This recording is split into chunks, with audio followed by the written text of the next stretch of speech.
Today we're going to be talking about how companies can help automate and scale their data governance needs and challenges, specifically on the Snowflake platform. We're very happy to be joined by Snowflake and BigID. We really appreciate the partnership. I know the customers and the markets really appreciate us coming together and building solutions that work well for these folks. We've got a good group of people presenting today. I'm going to ask Gary to say hi. I've had the pleasure of sharing the stage with Gary in the past. So Gary, maybe just a few moments about yourself and your role at BigID, please. Sure. Hi, everybody. My name is Gary Patterson, VP of Strategy and Innovation at BigID. And at BigID, we're a cloud native data intelligence platform. So we focus on visibility and helping people understand, to know, and control their data, especially around data security, privacy, and governance. And I've been in enterprise security for about 20 years, mainly in security, privacy, governance sorts of backgrounds, enabling technology automation, and a couple patents around data protection optimization, risk simulation, and proliferation. Awesome. Thank you, Gary. Very happy to have you here. I really appreciate it. I think this is our second or third time to present together.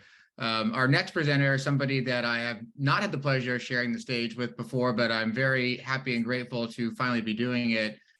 For those of you who do not know Jonathan, you must live in a place where there's not a lot of Snowflake going on, because he's a very well-known person there. So Jonathan, thank you very much for being on, and please say hello and a little bit about yourself. Sure. I mean, after that, I feel like I should just say the man who needs no intro, right? But but no, I'm sure I do to most of the people listening. So yeah, Jonathan Zander, the security field CTO, really actually part of what's called the field CTO team as the principal security architect, if you want to be technical about it. At Snowflake for about 4+ years now, 4 years, 3 months or something. And my role is to talk to customers and essentially help them understand the security posture of the platform and their own possible security platform or posture using the features of the platform. I deal these days mostly with big finance. That is the people I am mapped to, mostly because I'm here in the New York City area, and that makes it a good place to be mapped to those sorts of folks. But over the years, I've talked to just about every security conscious customer we had for a long time, because I was the only one doing this. But now there's a whole team, which is great because I can sleep at night. And I've worked extensively with both ALTR and BigID as partners, so I'm pretty pro on the joint solution we're building here. Got it. Thank you, Jonathan. I think you all will, listening, you'll see a financial services tint to the presentation. Yeah, that's my fault. Totally my fault. Yeah. No, that's okay. ALTR focuses a lot on that segment. I know BigID does as well. My name is James Beecham. I'm one of the founders here at ALTR. We've been working on this solution for a number of years now. Been a Snowflake partner for, I believe, coming up on 2 years, and have enjoyed every moment of it. I was formerly the CTO here at ALTR. Recently just took over as CEO. It's been about a month. I do miss my old job, but I love my new job as well. So very excited to have you all here today. Thank you. Just a quick couple of housekeeping items. This will be recorded today. So if you want to go back and hear my great joke at the beginning, you can always rewind and go listen to it, but you shouldn't. We will have a Q&A session. I believe it's in the Zoom interface somewhere. We've got some folks in the background here helping to moderate those questions. Please feel free to submit them, and we'll get to as many as we can. You can direct them at all of us or any folks in particular that you would like. The title today suggests focusing on automation and scale, which I think you can sometimes think of that in two different ways, depending upon what lens you look at it in. The traditional automation and scale, as it relates to some technical users, means APIs, webhooks, step functions, code and script to kind of hook and stitch things together. That's what we're going to be talking about today. But there's a second layer or second flavor of automation and scale that we've seen coming out in the market, which is for line of business users that are maybe less technical, that are looking to utilize tools and services and more of a graphical user interface, and having those processes be automated once you click a button inside of there, which ALTR and BigID and Snowflake also support. But today we'll be focused on hooking up systems together and using the generally available APIs to make these solutions work really well together. Jonathan's going to start us off with some challenges that they see in the space today around data with the kind of the governance and security tent to it. We're going to get into how BigID and ALTR together work to solve some of the issues that customers have, or challenges, I should say. Again, get your popcorn. We'll be doing a live demonstration. We're going to connect ALTR to BigID live. We're going to scan for data. We're going to tokenize information. Then we're going to place policy over that data, and it should happen in about 10 minutes. And then, as I said, we will take as many questions as you all have.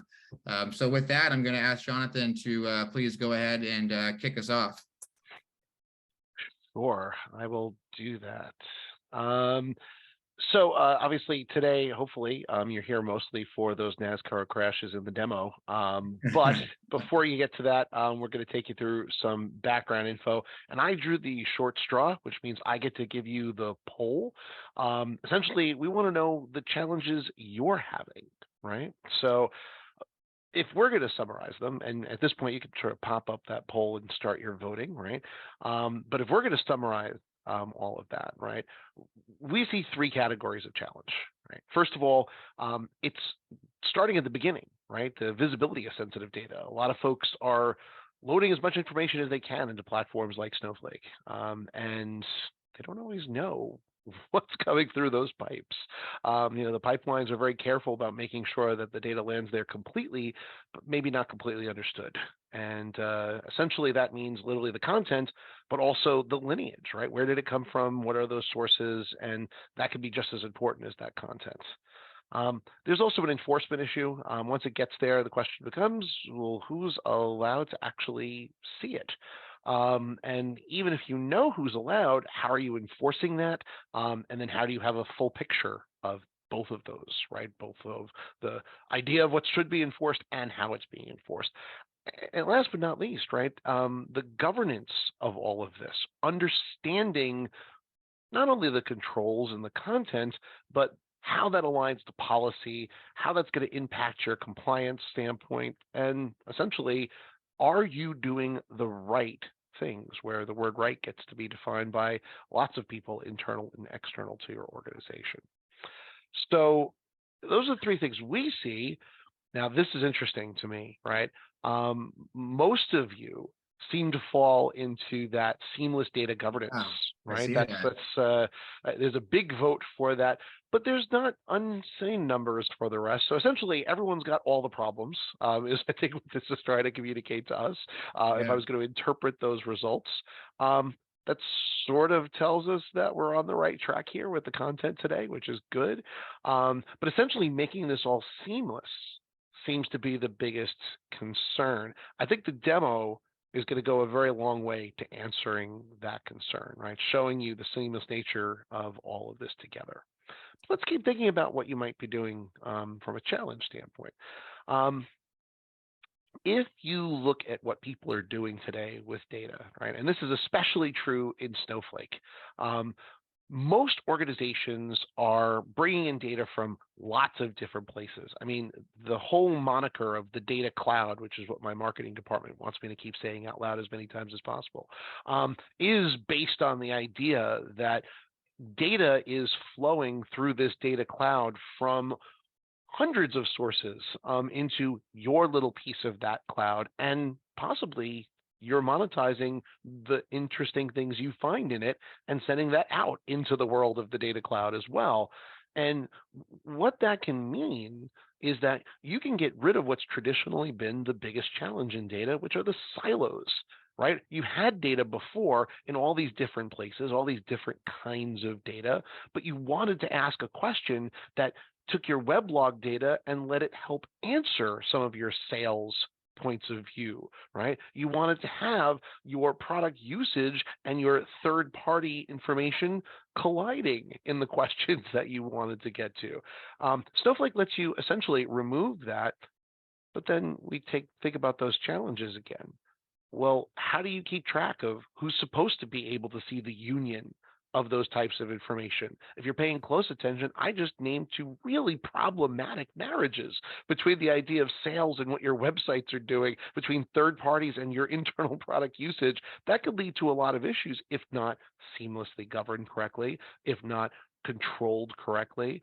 And so essentially the power in something like the data cloud needs a check, a balance, right? And that's the kind of things we're talking about today. Now, let's see, where does that take us? It takes us to the realization of this village that we created in the data cloud. And this particular one is the village of finance. Now, it's kind of interesting. You don't really think of finance folks as being a village type in most cases, but I'll call it that anyway. And really what we're looking at here, by the way, is a visualization of that data cloud specific to the financial services industry. And there are color-coded mechanisms here. So we see things like, I always find the most interesting one to be that gold standard data, the industry data like FactSet and Rhymes and things along those lines. If you see, they're spread out throughout here, and essentially they're connected to everybody, to everything, because that's the type of data that everybody wants. These organizations essentially have been in the business of selling data long before anyone ever thought about creating something called Snowflake. And what Snowflake is doing is just simply changing the mechanisms they use to do that. And now, we in our little corner of the world for governance and security are catching up to them to bring controls into this really pretty graphic of possible risk. Right? I think, Jonathan, sorry just to jump in, but I was Please. blown away when I first saw this at Summit. I thought maybe it was just a representation of some of the power of Snowflake. 100% live data. Yeah. Yeah. This image is well. This image is not live, to be clear. This is a screenshot of what is a live image. And what's even super interesting is that we can actually take this and, we have this one for financial services, but the folks who maintain this, they can actually sort of hit buttons to, make it everybody, or just, let's say, pharma, or just manufacturing. All right. So we have a lot of that striped out. Unsurprising that you could do that power with data in a company like Snowflake in some senses, but striking when you see it for sure. Yeah, it was really cool to see. All right. So then I think I've got one or two more slides to come at you here, right? So what are some of the benefits of using a data cloud in the context of governance and security? Now, first of all, you can get some scale out of access, right? If you're going to put all of this data under, one roof, or at least perhaps consolidate several other roofs and have less of them, that means that you only have a smaller patch of the world to worry about from an access point of view. Now, the other side of that is that also means you have to be that much more careful about that access, but we feel like we give you the power to do that. Now, we're going to talk a lot about the governance aspects of this, but the idea is that, again, less places to watch, less places to have to keep in line, as it were. And we also try to give you some powerful features. And by the way, the you in this also includes our partners, right? So both the partners that I'm here with today are taking advantage of the openness of our governance capabilities in order to deliver on this full solution, right? And we've paid close attention to that as we built out to make sure, because we always knew we weren't going to rule the world to begin with as much as we would have liked to. So having this open ecosystem so that partners can deliver holistic value across all your data domains and repositories, including Snowflake, has been a big deal. And then last but not least, right, what's the other benefit here? It's action, right? It's actually being able to take this information and use it in all the different ways that you wish to. And that means the different teams can be sure that this governed data, with the access that they're supposed to have and none that they're not, can actually be used by them to take action in all the different fields they want. They can actually marry across those different silos, right? So when I think about that in the context of Snowflake, right, this comes down to this comprehensive set of governance capabilities that we have. Now, for those of you who see this slide and say, we're never going to get to the demo, don't worry, I'm not going to go through this whole slide. The point here is simply to say that what we've taken the time to do is break down all the categories where we think we can bring really cool stuff into this, and also break down all the categories where we felt we absolutely table stakes had to have capabilities.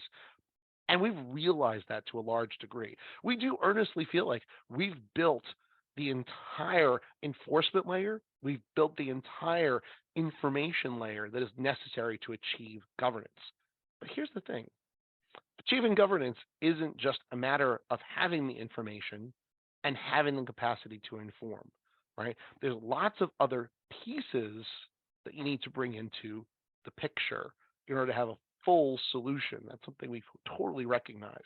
So if I take this up a level from these individual features and I think about the process that I would apply, right? It kind of is those top categories, but without the features there, which is supposed to be your signal. We go to the next slide. I'll be explicit. I was trying hard to send the signal. Thank you, Jonathan. No worries, man. Coordination. It's awesome. But essentially, it comes down to this very simple workflow, and we've injected our features into it, but it comes down to knowing the data, right? And by the way, if this sounds like it maps very closely to those problems before, there's probably no coincidence there, right? It comes down to knowing the data so you understand the content, right? And that is both, again, the actual information content and the lineage content, because these things are both extremely important. Protecting the data.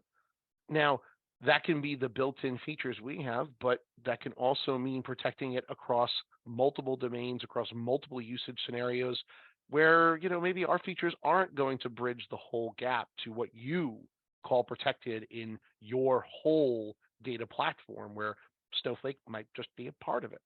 And then when you can truly know and protect the data, that's when you actually get to unlock it, right? So Snowflake's got all this amazing feature that enable these actions, but without the knowledge and the protection of the information going into that, you're kind of lost. So where I think the partners come in is enhancing that knowledge, enhancing that protection capability so that we can all unlock it more. And I think that's where I want Gary to come in here and tell us all about how they're going to help with their part of this virtuous cycle. And by the way, I'm jealous. He gets to get into some standard stuff that I would love to talk to you about, but I'm gonna back off and let him do it. Gary, why don't you just tell him about the cool stuff? Sure. Thanks, Jonathan. So yeah, if you can go to the next slide, I'm a big fan of frameworks, as we just heard the plug for. And so if you're not familiar, since I'm assuming most of the people on this webinar are interested in cloud journeys and Snowflake, CSA, the Cloud Security Alliance, is an organization that's really trying to raise awareness around best practices for security in cloud environments. And so they have a controls matrix. You're seeing a subset of that here for data privacy and protection sort of lifecycle. I highly recommend it. And it gets back to a number of the things that you were talking about before, about knowing your data and having access and these seamless processes around governance and privacy. So when you look in the upper left, sort of walk through them, they go vertically and then left to right. People really need to know about what their scope of policies, regulations, and stance is going to be. And of course, you want to begin with the end in mind. You have disposal on the left, and then on the far right, you'll see retention and deletion, right? So how do you create data and make sure you have that full life cycle? BigID, we happen to focus quite a bit on data inventory, data classification, that visibility. But for privacy, that was our origin story. We also have capabilities around things like data flows and mappings and such. So you want to understand how your data is going to move. If you're migrating to the cloud and you want to do these advanced analytics cases, as you saw, you're going to have hundreds, thousands of systems. You're going to want to understand the flow as you're using them across the estate. And you want to have stewardship and ownership so that you can take action.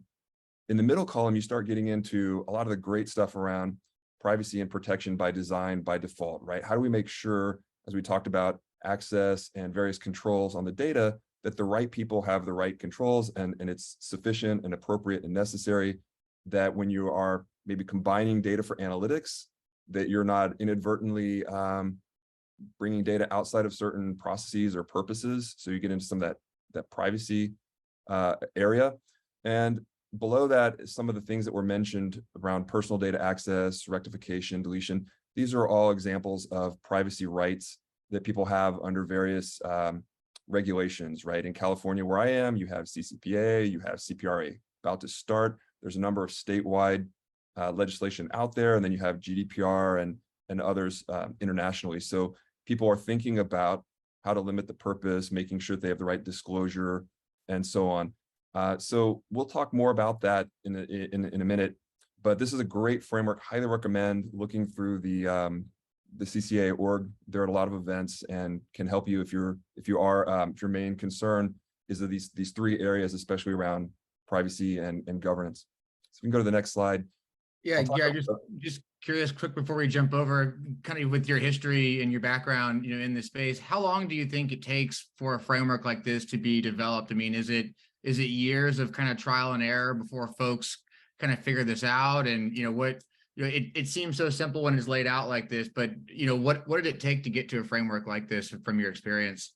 Well, if you mean the industry to get to this framework, Yeah. I think it's been an evolution. If you think about the origins of Privacy Shield and a lot of the EU directives, and there's a lot of complications I'm not going to go into right now.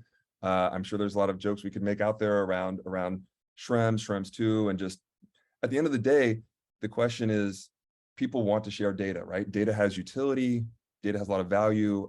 It's a lifeblood for a lot of enterprise organizations. And so over time, it's evolved. I first came into some of the privacy stuff more specifically as opposed to security around 2014, 2015, and 2016 when GDPR was being proposed, but not yet enacted. What I think really helps for people is to understand where they want to go in the journey. So really that upper left piece, working with the legal teams to understand, where do you operate? What are your jurisdictions? What kinds of data are you going to collect? What are you going to do with it? Whose data, right? Where are they located? From that, there are a lot of frameworks and tools. We offer some. There's a lot of other vendors out there that can help you understand more about the regulations and the processes. And quite frankly, IAPP is another great organization on the privacy side. They've got a lot of frameworks and templates to help people set up privacy offices and organizations and programs. So the regulations now stipulate it. It's going to be out there. It's growing. You're starting to see more and more fines and penalties.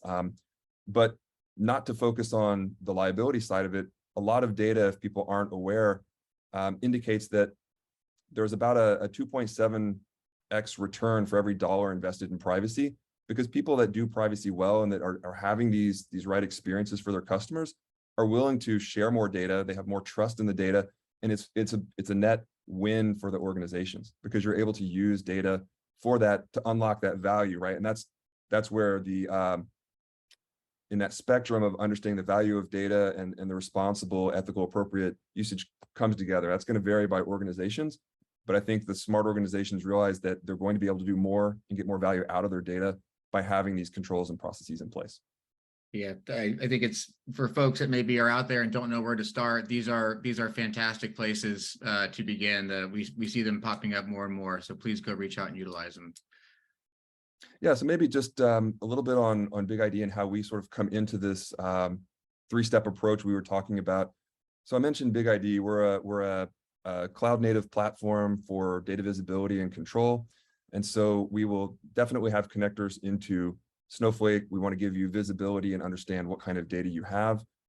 In some cases, if you have a data pipeline, or depending how you're organized, some people will scan all the source systems and they'll use that to identify candidates that they then want to move into Snowflake. So we cover both. We've got over, I think, hundreds of connectors, and we have what we call auto discovery and auto classification to help streamline the process of figuring out where the data is going to reside.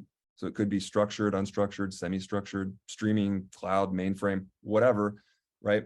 And then how are you going to move it into Snowflake? And how do you want to understand what kind of data is sensitive or not? So we have what we call auto classification, where we have over 500 different, we call classifiers, things that you want to detect, right? Is it a credit card, an SSN, or a date of birth, or whatever it might be? It could be intellectual property or financial services. It could be a date of balance. But we find all this data. We have intelligent ways that we do this.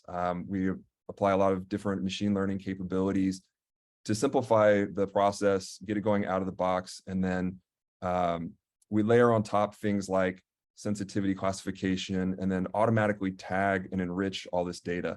And maybe just to pause for 1 second, one of the things that Jonathan was pointing out is, it's not just about the kind of data, meaning is it a credit card or is it a name or an address? It's also a lot of contextual information and other business technical operational metadata that really makes it important and usable. So BigID will collect things like the location, access information, usage information, location, mapping flow or lineage information. And so all of this metadata sits on our platform and what we consider to be a metadata hub to bidirectionally share out with various partners. And that's sort of the power of the platform and working together across an ecosystem. Everything API first, as you'll hear across all three of us today. But moving back to the flow here in yellow, once we have that visibility in the core categorization and labeling and such, we typically provide the ability to enforce. Again, we have out of the box, you can add and modify policies that help you get to understanding of access and roles and categories. And then we surface that information, which usually gets, we can natively call controls in Snowflake. So if someone wants to use something like masking or whatever, we support doing that through Snowflake's capabilities. But typically what we see is that like in financial services, a lot of customers have very specific solutions like ALTR that they want to use. They want to tokenize information. They want to have these right protection controls. And then we want to make sure that we're tracking all of this so we can track the risk reduction, right? So we have a variety of capabilities that we show that are modules in BigID beyond just the core discovery and visibility that help orchestrate and show all this as part of the governance initiative. So I'm hoping that maybe we can use this as a point to step a little bit more into the protection side, and you can tell us about, ALTR and some of the tokenization and other protection mechanisms. Yeah, I think especially with the financial services, kind of tent or lens to this, it's something that has certainly come up multiple times here. And, similar to what Jonathan mentioned and Gary is, Snowflake is just one platform. And so being able to apply these policies across all the data stores, across all the different applications and pieces that you're using is really important. And so I think BigID has done a great job of providing those connectors out for folks so that you can go discover, classify, and understand your information at its source even before it makes its way into Snowflake. And then similar to what Jonathan was talking about is if you have kind of native governance and security on a per application basis, it's a new paradigm to bring it all together and need to kind of have a single layer there which can enforce those access policies which used to be as part of those native source systems all within there. Today, what we're going to focus on is protecting data at rest. This comes up for a number of different reasons, whether it's because of regulations, it's because of corporate policies, it's to reduce the privileged access risk that might exist in certain systems. ALTR has been a tokenization provider for a number of years now. We see end-to-end tokenization as being a really desired state for a lot of businesses. They want to ingest information, tokenize it right away, have those tokens flow through many systems, and only be detokenized whenever information is absolutely needed to do this. One of the challenges that we faced as a tokenization provider was keeping up with the size and the scale of Snowflake workloads today. And it really kind of comes down to, can you build your solution to match the power and the advanced delivery of the Snowflake solution? And so for that reason, ALTR has really focused on working with Snowflake to be able to understand exactly how we should be using those very powerful native features that Jonathan spoke about. For those that are not familiar, scaling, a tokenization solution that maybe is running as a EC2 instance inside of a VPC can be incredibly difficult and time consuming. It's essentially like trying to scale your cloud data warehouse in some regards, which is why, Snowflake made the innovations that they did there. So being able to deliver this as a service, being able to deliver this at a price point, which makes it very easy to start small and grow, very similar to Snowflake. I think, as I mentioned earlier, automation can mean APIs, or it can also mean GUIs. And so making this very simple for users is important. So hopefully we'll be able to show you some of that today. And then lastly, we really do believe that tokenization without policy is almost a false errand. And if you don't combine all of the features that Snowflake provides, and you don't have a tool like BigID to tell you where to utilize those features, you almost end up with kind of a paper data security solution, if you will, in that it's there, you can check the box, but is it really helping you drive towards some of those CSA initiatives that you might be trying to hit? So it's important that Alter was kind of purpose built from our tokenization perspective for Snowflake. So what does that look like? Thank you, Snowflake product teams, for introducing the asynchronous external tokenization features. Trying to do long-standing HTTP connections for millions and millions of values was not working. And so it's just awesome that the Snowflake product team has presented a feature like the asynchronous tokenization interface for partners like us to take advantage of. So you can see here that Alter is able James, to. I'll take the opportunity to say, number one, you're welcome. But also, I'm going to play the voice of the customer here, because there was one question I think that's pertinent to what you're saying. Is this tokenization as a service only for Snowflake, or is this something you do for your other platforms too? Yeah, thank you, Jonathan, for calling that out. And I see Prasad there asked that question. As was kind of alluded to earlier by all parties here, there's data in lots of systems. Alter does support tokenization across other platforms, Microsoft SQL Server, MySQLs, the Redshifts, and others. We have many different integration methodologies, whether it be database drivers, network proxies, APIs. This Snowflake integration that we're talking about today just happens to be purpose-built for this database because of the advanced capabilities that Snowflake provides. If Microsoft SQL Server offered me a mechanism like this asynchronous interface, we would absolutely take advantage of it. So we always look for kind of best in breed. And for some databases, it's doing it at the application layer. Some databases, it's do it at the network layer. It just so happens, in Snowflake's case, we do it essentially inside of the database service itself.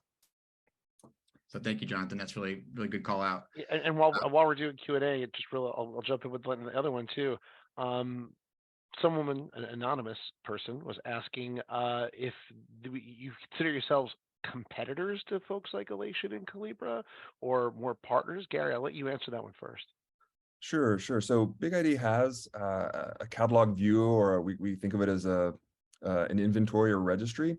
But look, we partner with both Elation and Calibra, as well as others, where we have what we call metadata exchange, which are productized models that have bidirectional sharing of the information to and from Elation and Calibra and others.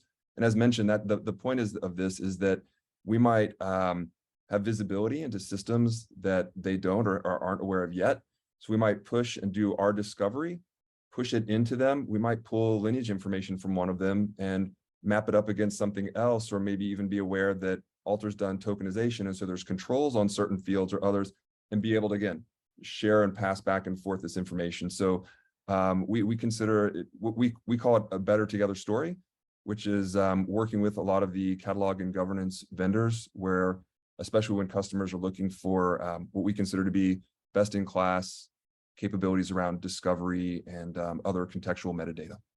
And I can validate that. I see that with customers all the time. A lot of the Elation and Calibra customers that we have, and other catalogs on top of that, are also BigID customers in those integrations. I see them in the wild all the time. Yeah. Do you want to speak to that one, James?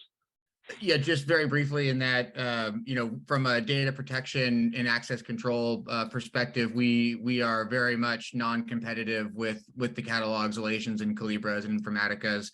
And, even so much so, you'll be seeing an announcement coming from us soon that might indicate some additions to our free platform that will let you integrate a lot of our features directly into those platforms, just like you're about to see today from BigID. So we very much welcome the partner ecosystem. I think everybody has a place to play in this space.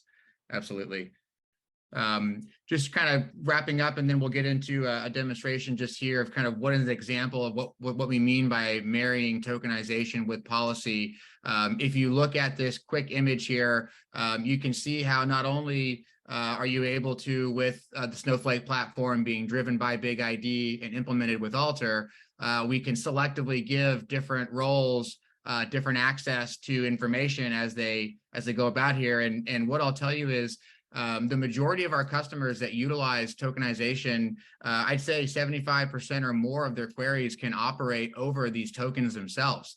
The tokens provide referential integrity, so you can keep your relationships as you move data in. And then with the combination of Alter and Snowflake, you can begin to selectively allow certain users or roles to detokenize data, but only detokenize a certain amount if you would like. So you can see how in this example, we've got 2 rows that were allowed to be detokenized by this generic role B, but this 3rd row was not. So maybe there's a policy that limits you to just being able to detokenize 2 values. And I can give you, an example of what this looks like here. So as you think about automating and simplifying this, it's Alter and BigID's job to utilize as many of those powerful Snowflake features that are there, because I do agree with Jonathan that everything that you need to kind of have a solid, repeatable, scalable data governance strategy is available in Snowflake. It's just being able to unlock that and fit that into your business process that is the real kind of challenge that you'll be faced with. So last picture, and then we'll get into to some live demo software. We'll identify some sensitive data and tokenize it automatically and put some policy on it. What you're going to see here is you're going to see some configurations inside of the BigID platform, which are going to be used to denote which fields need to be tokenized per a policy. And it looks like my demo friend here wants to join, but not right now. You're praying to the demo gods early. Yeah, that's why. Yeah, maybe that's good luck. Jack's not black, right? So if it was a black cat, I would probably just end the webinar right now. My guess is he'll jump up 3 more times. So I hope no one's allergic. Oh, now he's really upset. Hold on a second. I'm sorry, y'all. This is awful timing. You can't beat this kind of stuff. It's live when this happens. Yeah. So Jonathan, jokes away. I think the cat was upset that I wasn't going to include him. So what we're going to see today is we're going to see how, in order for tokenization to be, specifically tokenization, to be automated and used at scale within your organization, one of the biggest challenges that customers ask us is, how do we know which fields to tokenize? And then how can I automatically apply that so that I don't have to constantly be worried about it? And that is absolutely, I think, the biggest challenge with tokenization, which is why it's great to have partners like BigID that can help us identify those fields and do it in a way that's very easy to do. Once those tokens land inside of Snowflake, as you saw earlier on a previous slide, it's very simple to use those tokens with Alter inside of Snowflake. But figuring out which fields need to be tokenized is incredibly difficult. And so it's what you'll hopefully see here today is how a BigID platform can be used to drive signals into Alter, which can then make changes to data so that as users access them, we get into information that is accurate and protected and needed in many different ways. So let me just go ahead and get logged into everything here. And this should take about 10 minutes, and then we can wrap it up and we'll answer any more questions that have come in. Hopefully not 10 minutes just to get logged in, I think you mean. No, it will not be. So just a quick setup here. I'm going to focus on 2 roles. Snowflake, I promise I will switch to Snowsight. I don't know when I will do it, probably when you force me to do it. I'm just so used to this interface. I'm just the security guy. I'm sorry. I apologize to me. I will, maybe for Christmas, that'll be my Christmas gift to Snowflake, is we'll make a company-wide policy at Alter. You got to use Snowsight. The problem is I don't know where all the buttons are yet, and I will get there, I promise. So there's 2 roles that we'll look at. We've got two tables here. There's some account numbers in here that we're going to want to end up protecting, but just so you can see, there's information already inside of Snowflake here. The way that Alter integrates with BigID is by using a great feature they have that Gary mentioned called the security classifications. We can come inside of here and you can create, sensitivity classifications.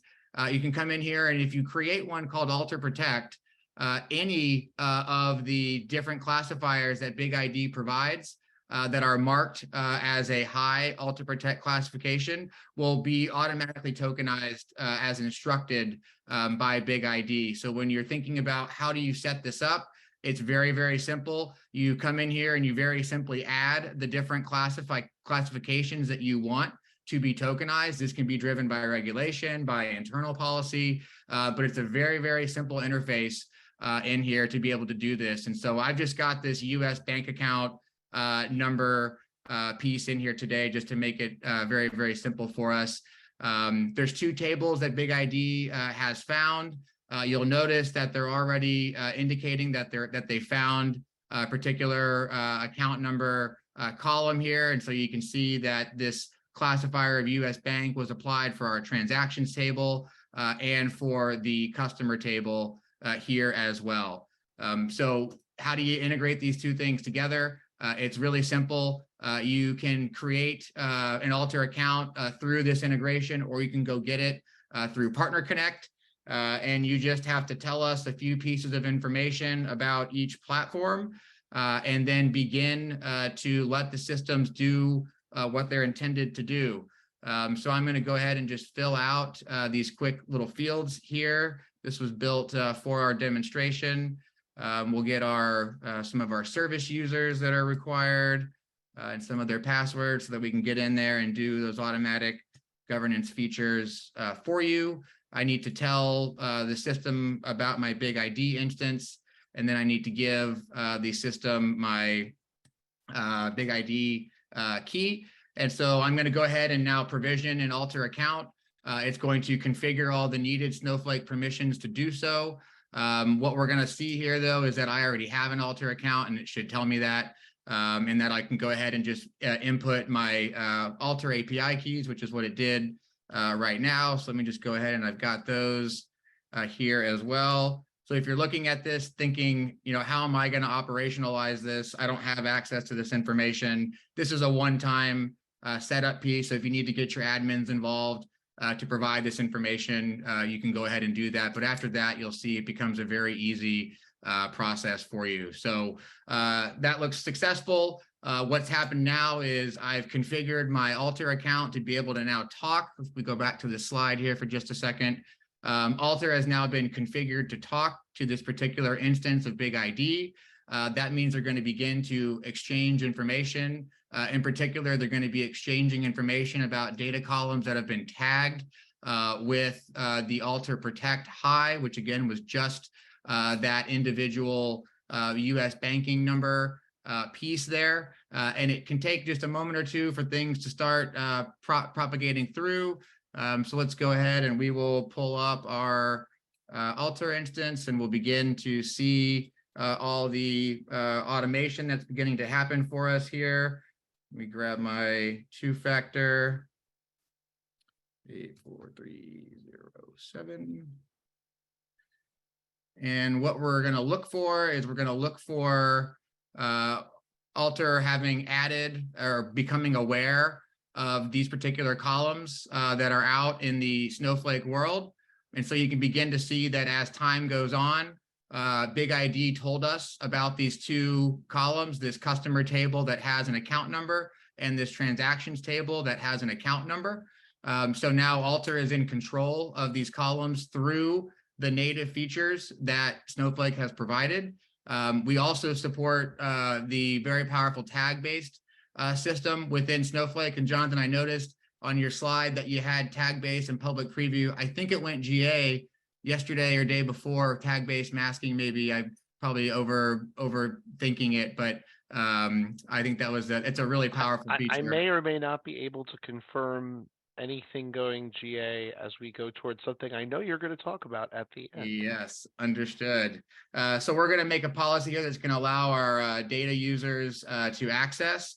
And so it's a really straightforward piece. We want our data scientist to be able to access these columns. Here again, we could do this all with tags, but today we're going to do it by just directly identifying these two particular columns.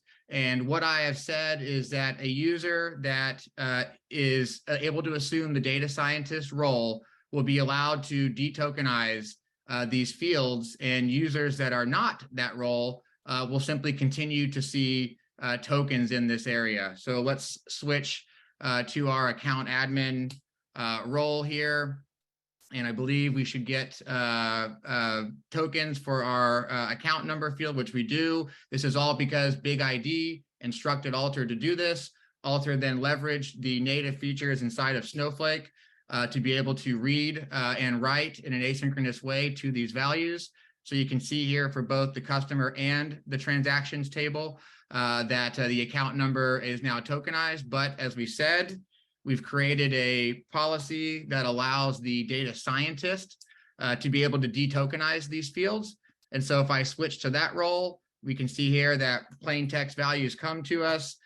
This is the power of Snowflake. The masking policies are incredible. The tokenization features are incredible. And then being able to extend those with Alter and BigID and make them usable inside of your business is very critical. So remember when I said earlier, the hardest part about tokenization from our experience is how do you know what to tokenize and how do you get it in there? We just did it all right here, all signing up with generally available software. As we mentioned before, these tokens are still usable. So as the account admin who doesn't have access to detokenize, I can still get things like counts. I can still use these tokens to do joins.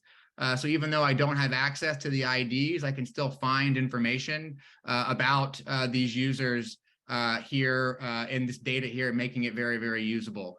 Last thing that I wanted to cover is just another quick policy piece that you can use within Alter. As I mentioned before, you can set how many values can be read out. So we're going to limit the account number, and we're going to block a user's access if they do, I think that slide had 2. We're going to do this over our data groups, and we want our data science, SCIENTIST, data scientist to be subject to this. And let's see, this is on right now. Let's just go ahead and try to grab, I don't know, 10 of these or 100. Let's do 10. That should indicate oops, I'm the wrong user. Let me switch to my data scientist and run it again. So what happened here? Our data scientist used to see these values detokenized in the clear. All that I changed was I set up this rate limit policy. By asking for 10 values, that clearly violates the 2 per minute policy, and therefore our user is now getting tokens back. This can trigger workflows. This can trigger a push back into BigID, which can indicate which users are breaking policies. This can go into your SIM, and into your SOC tools, into your security data lakes, directly back into Snowflake. Customers ask, how are we possibly supposed to know what to set these values to? It's very simple. I won't cover that here in this session, but between BigID, Alter, and Snowflake, there's enough information to know which values and how much they need to be accessed by different users. And so it makes it very easy to set and configure these types of policies together. Before you run back to the slides, the most commonly asked question ever about these features has been asked by an anonymous attendee: what is the performance impact? I'll address that from the Snowflake point of view, first of all. Physics is real, right? So anytime you add a policy evaluation to some query, you're going to add some ticks to some CPU somewhere along the way, right? So the trouble is I can't tell you how many ticks that's going to be because I don't know what the policy will contain. I don't know how many columns you're going to evaluate policies on. I don't know if you're going to do multiple levels of policy, right? So there's lots of different factors here to make these decisions.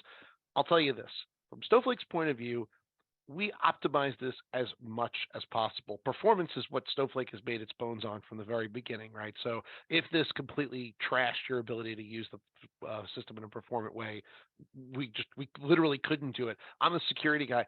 I'm used to not getting what I want. I wouldn't get these features for the development team if they couldn't do them fast. They would just not give them to me. So, you know, they run reasonably fast, right?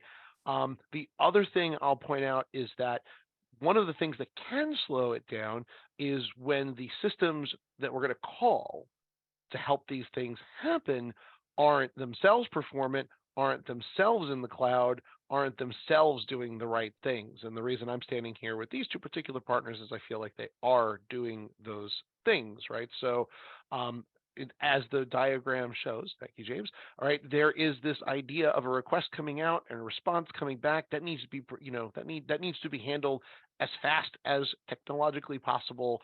And we have seen this at scale doing that. I dare say among the fastest of all of the possible options, right? I want to give both James and Gary a chance to address this as well, because performance is big for everything. Gary, do you want to? Yeah, let me take a quick pass. And I think what you're pointing at as part of your answer is that being in the cloud, being a SaaS platform is a great advantage in terms of scalability in general. That's why the people on this call, right? We offer that. In terms of BigID, we have, again, the ability to scan. The more you want to scan, there's different techniques that we have in intelligence. We can run full scans, we can sample, we can just do metadata. There's a lot of different ways. We also have intelligence that we can examine certain parts of data and then predict by examining, say 10% of something, predict what's going to be the other sort of up to about an 85 to 90% confidence. So we have things called hyperscan and other ways to show heat maps of where the data can be. So there's intelligent approaches and techniques that you can use where you might be able to reduce some of the need to scale, but also to handle scale when it's out there. I think, James, if you want to talk about tokenization as well, and maybe you can also just hit on how easy it is to get it up in the platform. Yep. I think what you both have said is kind of the foundation for the performance side of it here. I think I would add just a couple of things. The first being everything that you do with Snowflake needs to be contemplated from was this solution built to understand how Snowflake runs and operates. And so I think from a performance perspective, as you look at Snowflake in particular, I know there's many other systems, which is why Alter has many other integration methods. This particular one is very critical to get right. And so these types of interfaces that are here are really important. The other thing that I would say is, as I mentioned earlier, not every request goes out across the line. Because of the powerful features that Snowflake does provide, it's very easy to selectively not make a call to the Alter detokenization service if the user is not authorized to detokenize data. And so in those cases, you'll have a couple of stack frames of logic running to understand, once per query, how this user should be treated. If the answer is no detokenized data, then everything continues on as it normally would. So I think understanding, what the workloads actually are, it's very easy to get caught up in, you're replacing data on disk with a token that's going to make everything slow. The reality is not the case. And I think the last thing that I would say too is as the cloud providers continue to get better, everybody benefits from that. And so we see increases in memory sizes for clusters. We see faster scale up times for our containers that are the front door from Snowflake. Snowflake does offer a mutable feature. So with deterministic tokenization, for example, if your request body contains the exact same tokens that were already requested by yourself or another user, Snowflake will not make that call to Alter. It already has the answer. So there's a lot of work that goes on under the covers to make this usable. And as Jonathan said, we've got some very large state governments and financial services companies that are doing millions of requests per second, per minute, and folks are very happy here. I think I had a use case pulled up, but there's a lot of them on our websites, and so I just wanted to maybe spend the last minute because Gary asked a good question. What does it take to get this stood up? From the Alter perspective, it's very simple. There's a free forever plan. We're inside a Partner Connect, but you can also start to look at marketplaces for providers like BigID, where, as I showed you just earlier in this demo, you can provision an Alter account and get set up with Alter's tokenization directly from that marketplace listing, which will become open and available very soon from BigID. So, one of the biggest things that I can tell you is, if you've never tried to scale and operate an on-prem based or an appliance-based tokenization solution or an appliance-based discovery and classification solution, it's very, very difficult. It takes a lot of time. It takes a lot of engineering expertise. And I would just, make sure that you all weigh the options and weigh the total cost of ownership, and really leverage the power of SaaS, because it's here to save you time and save you money. So just to conclude, aside from my cat throwing up right next to me, that was the only NASCAR crash that occurred. I'm going to go check on him now. My wife is out of town today, so hopefully she's not watching this and she couldn't hear me right now, but Jack's fine. Don't worry. We'll be sure to send to the recording. Don't worry. Yeah, thank you, Jonathan. Just, the only the joke at the beginning, but please go, if you're not a current Snowflake user, go check it out. There's a free plan for you to go get using there. The platform is incredible. We've been very fortunate to be a partner. The BigID team has taken one of the hardest challenges of discovery and classification across so many different connectors. You all might even have more connectors than the ETL providers at this point, Gary. It's really, really impressive, how many systems you all can connect to and scan. And then, ALTR is everything: automated data access policy and data security. You can come get us in Partner Connect. We will all be at the finale of the Snowflake Data Cloud World Tour. We have had the privilege of attending a number of sessions. I know that this one, Jonathan, is special because there is also a snow day here. So if there's anything you wanted to mention or plug there, please feel free to. But because it's snow day, I'm not allowed to plug any of it. That's the whole point. Marketing will kill me if I try to plug anything from there. But I will say, unlike the other Data Cloud World Tour stops, this one, because it is also snow day, will be simulcast, especially the announcements. So if you want to tune in and hear the announcements, some of them are specific to governance and security, just saying that much. You can do that, and that is the date, and just go to our website for the info. Yep, there's some of us are sponsoring. We're having happy hours, parties, events.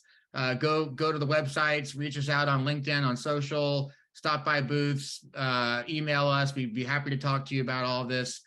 Thank you all very much for the folks that joined us live, for the folks that on the recording. Appreciate you taking the time to look at us.